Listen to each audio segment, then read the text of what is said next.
Il y a même des hommes de Dieu qui disent ah vraiment il te dit ça, il dit à un chrétien faut le contrôler. Pourquoi? Parce qu'il n'a pas assez de power pour ça. Est-ce que tu es en train de parler à quelqu'un? Mais moi je suis venu dire à quelqu'un Dieu guérit. Ah, Dieu guérit. Et ce soir il va te guérir. J'ai dit Dieu guérit. Et ce soir il va te guérir. Je prophétise et je déclare. Dieu qui ne sortira pas ici avec ce problème-là. Je dis qu'il ne sortira pas ici avec cette maladie. Parce qu'il est le Dieu qui te guérit. Dans cette église.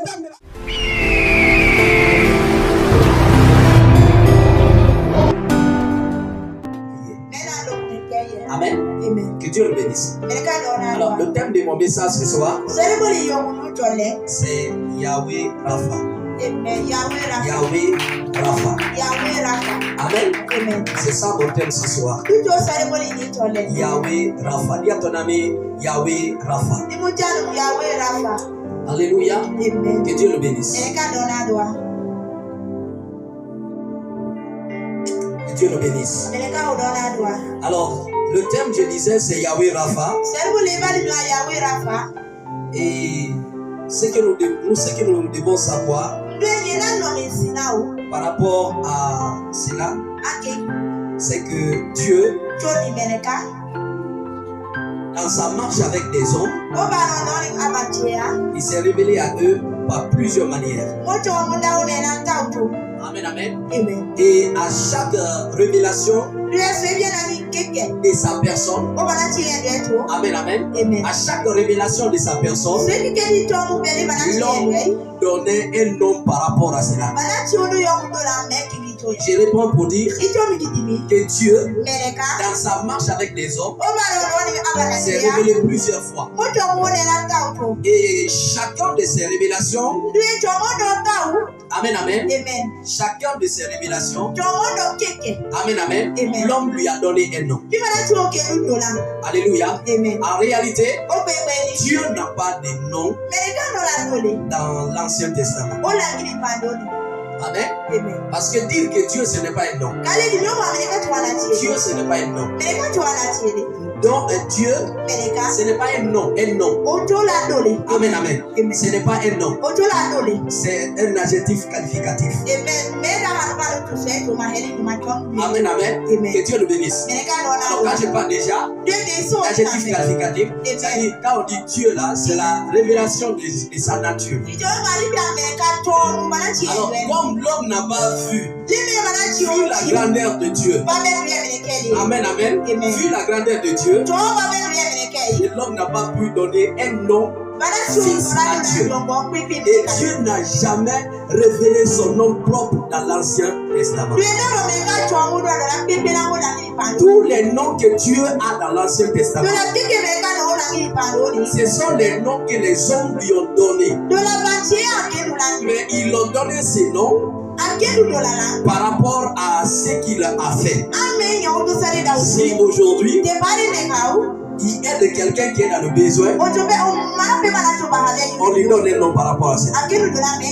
Et parmi tous ces noms-là, ce soir, nous parlerons du nom Yahweh Rapha. Alors, Yahweh Rapha, c'est l'un des noms qu'on a donné à Dieu dans la Bible. Amen. J'ai dit Yahweh Rapha. Parmi toutes les révélations que les gens ont qualifiées. Amen, amen. Et les gens ont donné les noms. Yahweh Rapha fait partie. Qui comprend ici un peu ce que je dis? Dis à ton ami Yahweh Rapha fait partie des noms de Dieu.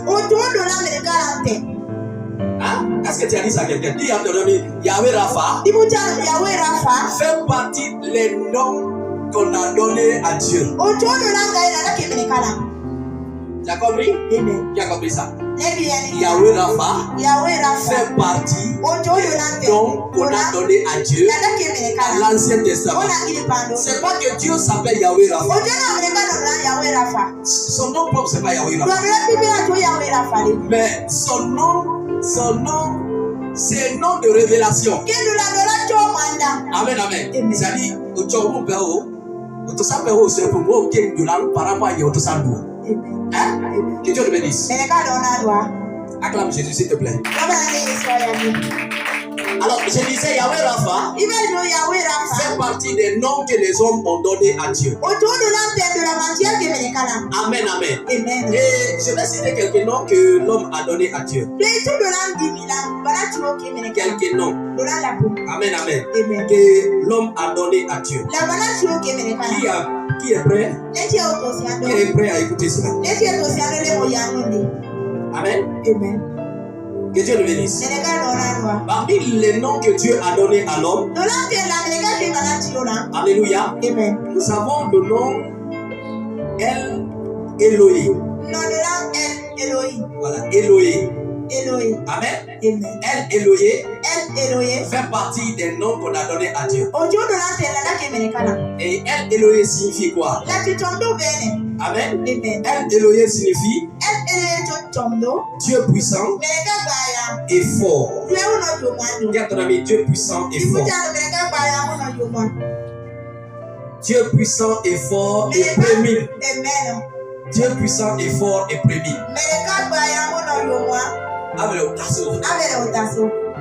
Hein? Dieu puissant et fort et qui est le premier de tout. C'est ce que El Elohim signifie. Alléluia. Dis à ton ami El Elohim.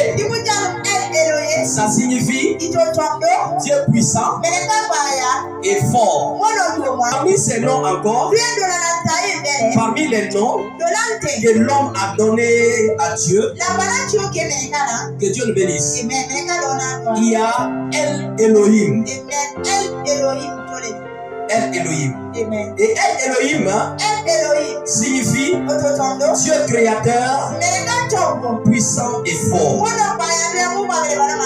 Dis à ton ami, Dieu créateur, puissant et fort. Alléluia. Que Dieu le bénisse.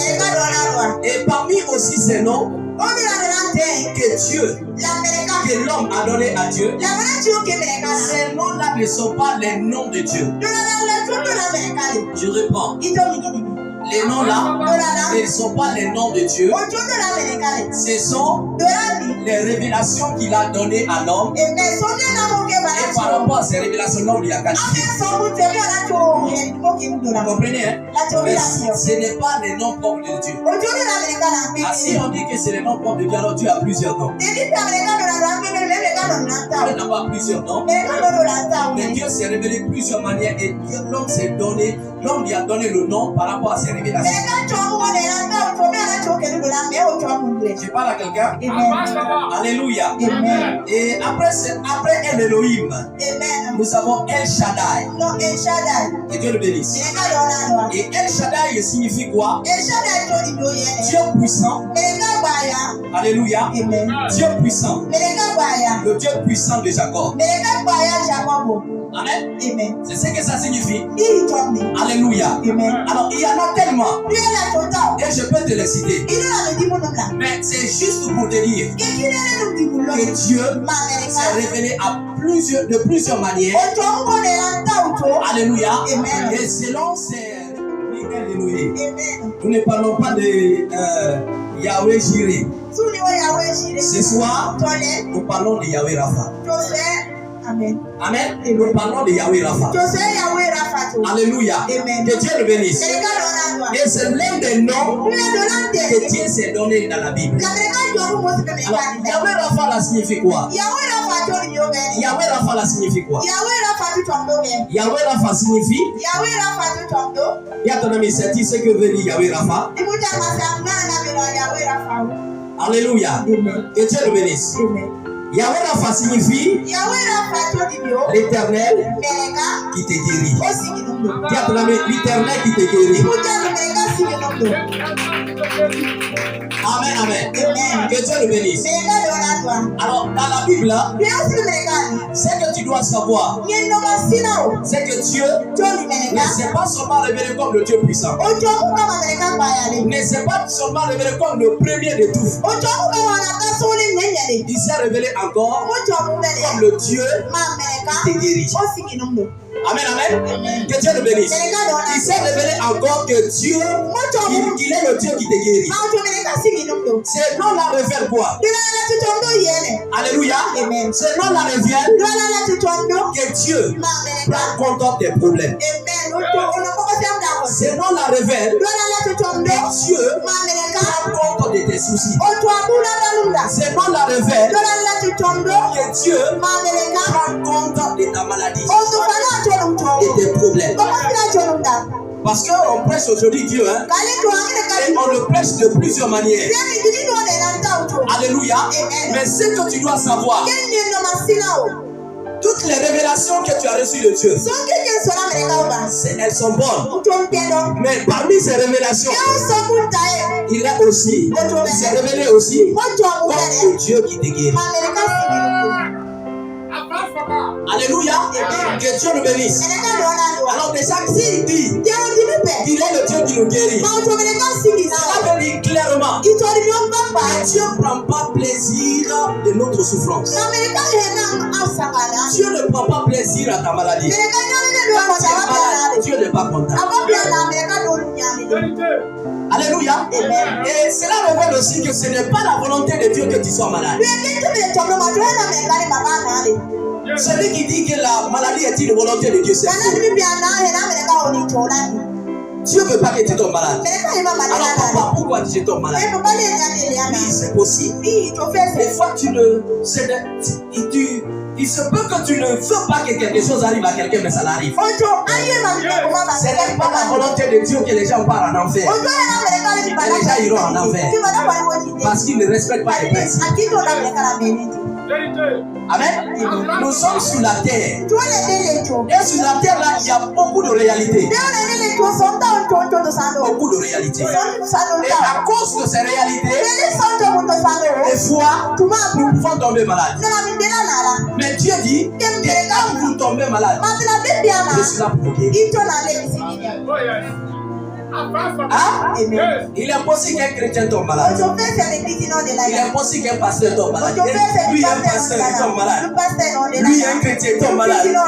Oui, un chrétien tombe malade. Un pasteur tombe malade. Mais Dieu le guérit toujours. C'est ça la différence avec les païens. Les païens tombent malades. Quand ils tombent malades, ils n'ont pas cette promesse. Alors ils sont obligés d'aller à l'hôpital. Ils sont obligés d'aller chez les féticheurs. On ne parle pas là-bas. Pourquoi? Parce que nous avons un Dieu qui guérit. Aujourd'hui, cela n'est pas prêché dans l'église. Et cela est en train d'être éteint dans l'église. Pourquoi? Parce que les gens n'en parlent pas. Dieu bénit, Dieu fait comme ça, Dieu fait comme ça, Dieu fait tout ça, c'est vrai. Mais Dieu guérit aussi. Pourquoi les pasteurs n'en parlent pas? Parce que quand tu dis à quelqu'un, Dieu guérit, il va te dire, alors qu'il me guérit. Et comme il n'a pas assez de puissance, assez d'énergie là, enfin pour que tu sois guéri, alors il n'en parle pas. Quand tu es malade, c'était même bon de recommander des féticheurs. Il y a même des hommes de Dieu qui disent, ah vraiment, il te dit, il dit à un chrétien, faut de Kutrona. Pourquoi? Parce qu'il n'a pas assez de power pour ça. Est-ce que je suis en train de parler à quelqu'un? Mais moi je suis venu dire à quelqu'un, Dieu guérit. Ah, Dieu guérit. Et ce soir il va te guérir. J'ai dit Dieu guérit. Et ce soir il va te guérir. Je prophétise et je déclare. Dieu ne sortira pas ici avec ce problème-là. J'ai dit qu'il ne sortira pas ici avec cette maladie. Parce qu'il est le Dieu qui te guérit. Dans cette église de la solution. Ne prêchez pas seulement un Dieu, un miséricordieux, Dieu qui a pitié, mais on parle aussi d'un Dieu qui intervient. Que Dieu intervient ce soir. Que Dieu intervient ce soir. Il est le Dieu qui nous guérit. Il est le Dieu qui nous guérit. Ton ami, Dieu est le Dieu qui te guérit. Alors quelqu'un va dire, moi, Bon, cette parole ne me concerne pas. Pourquoi? Parce que moi je ne suis pas malade. Je t'assure, tu es malade ici. Dire que tu n'es pas malade, c'est que tu ne connais pas la définition de la maladie. Parce que beaucoup pensent que quand on dit maladie, mot de tête, mot de ventre. La maladie, ce n'est pas les mots de tête. Les mots de tête font partie de la maladie, mais ce n'est pas ça. Quand tu poses la question à l'école, tu poses la question, c'est quoi la maladie? C'est les mots de tête. On va te dire que la définition n'est pas. On te pose la question, qu'est-ce que la guérison? La guérison, c'est quand tu prends paracétamol, tu manges, et puis le douleur disparaît, c'est ça. Ouais, ça fait partie. Mais c'est pas ça. Je parle à quelqu'un. Alors, il dit qu'il est le Dieu qui nous guérit. Nous allons voir c'est quoi la guérison. Il y a ton ami, la guérison. Amen. C'est quoi là? C'est quoi là? J'ai dit quoi? La guérison, hein? Acclame Jésus. Amen. D'abord, je vais te donner, on va lire un passage. Exode 15. Alors, nous allons voir dans quel contexte Dieu a dit qu'il est le Dieu qui nous guérit. Dans quel contexte? J'ai dit Exode 15, 26. 15, 26. Il est écrit. Il dit, si tu écoutes attentivement la voix de l'Éternel, ton Dieu, si tu fais ce qui est droit à ses yeux, si tu prêtes l'oreille à ses commandements, et si tu observes toutes ses lois, je ne te frapperai d'aucune des maladies dont j'ai frappé les Égyptiens. Car je suis l'Éternel qui te guérit. Passage parlant de la guérison, il y a plusieurs choses. Mais on va seulement nous concentrer dans le cadre où Dieu a dit qu'il est le Dieu qui te guérit. D'abord, quand tu lis ce passage, tu verras que la guérison est au conditionnel. Oui, au conditionnel.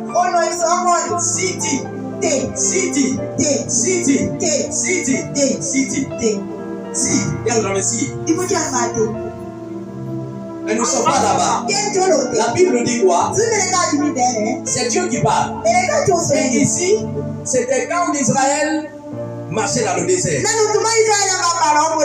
Pendant qu'ils marchaient, ils ont trouvé, je ne sais pas comment on appelle ça.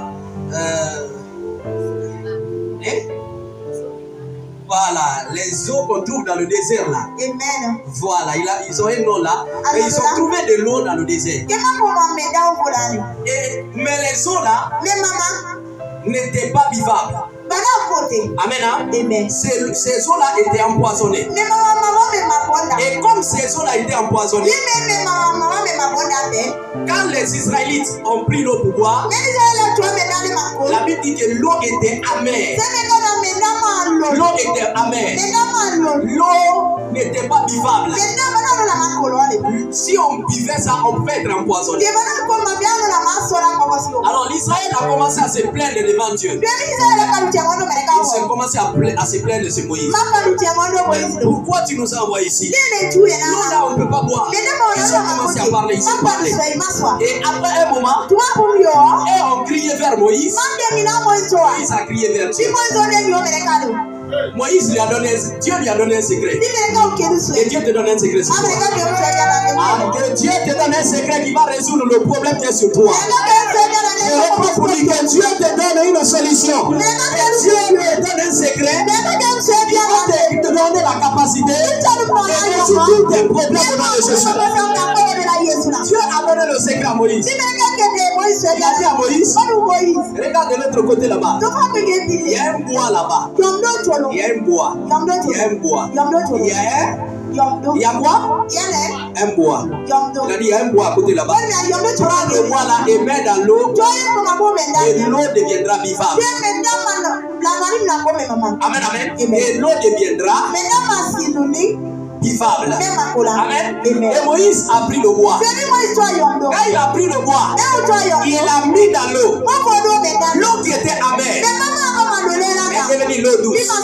Ta vie qui est amère, tu es douce ce soir. Ta vie qui est amère, les gens ne veulent même pas venir te saluer parce que ta vie est difficile.